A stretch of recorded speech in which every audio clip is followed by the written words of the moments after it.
So we're back on the AIagentstore.ai website today, as always. Yeah, it's always a good place to start. Definitely. And, we're looking at a page for this framework called EvoAgentX. It's Uh-huh. a free open source Python framework. And our mission today is really to figure out how it manages to not just run AI workflows, but actually auto-construct and self-evolve them entirely from scratch. Yeah, and that shift, I mean, that shift from just execution to actual creation is where this entire field is heading right now. Mm-hmm. We're moving way past the era where a developer has to manually wire up a static chain of agents to do a job. So EvoAgentX introduces this capability that they call agent workflow auto-construction. Right. And let's get into the mechanics of that auto construction because, it sounds a lot like magic, but obviously it's just code. Sure. How exactly does it initiate a whole multi-agent system from just a single natural language prompt? Well, think of it kind of like compiling code. But instead of compiling into machine language, EvoAgentX takes your initial prompt and compiles it into a distributed microservices architecture of AI agents. Oh, wow. Okay. Yeah, so it dynamically parses the goal, figures out the roles it needs, and then it instantiates those specific agents. And it automatically binds the necessary tools to them. Like giving one agent web scraping access or something. Exactly. Or another gets data parsing capabilities. And it Yeah. does all of this without you having to manually define the organizational chart.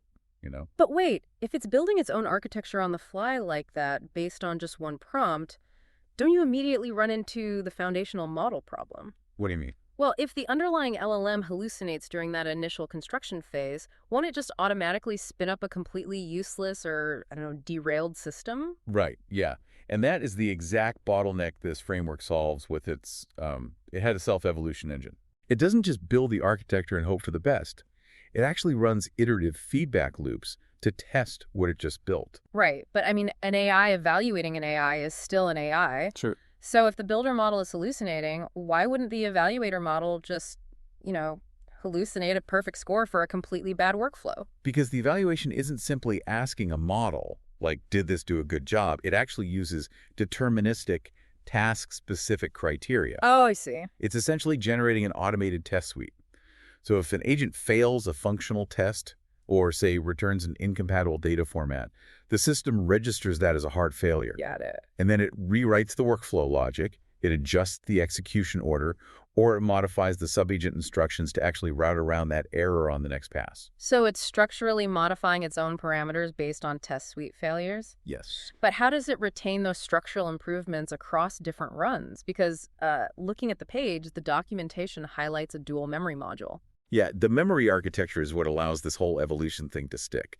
So the ephemeral short-term memory acts kind of like the system's RAM. Right. It keeps track of the immediate API calls and the current execution state of whatever task it's doing. But then the persistent long-term memory acts more like a vector database of past successful workflows. Oh, okay. So it remembers what worked. Exactly. Yeah. When it encounters a similar task later on, it just retrieves the architecture that actually passed the tests previously, rather than burning a bunch of compute to invent a brand new one that might fail. Which means it naturally gets cheaper and faster over time. Exactly. But, because the system is making its own architectural decisions, the human-in-the-loop feature I'm seeing here, it isn't just a nice-to-have thing, it's a structural requirement. Oh, absolutely. Because you still need a human developer reviewing those test suite criteria.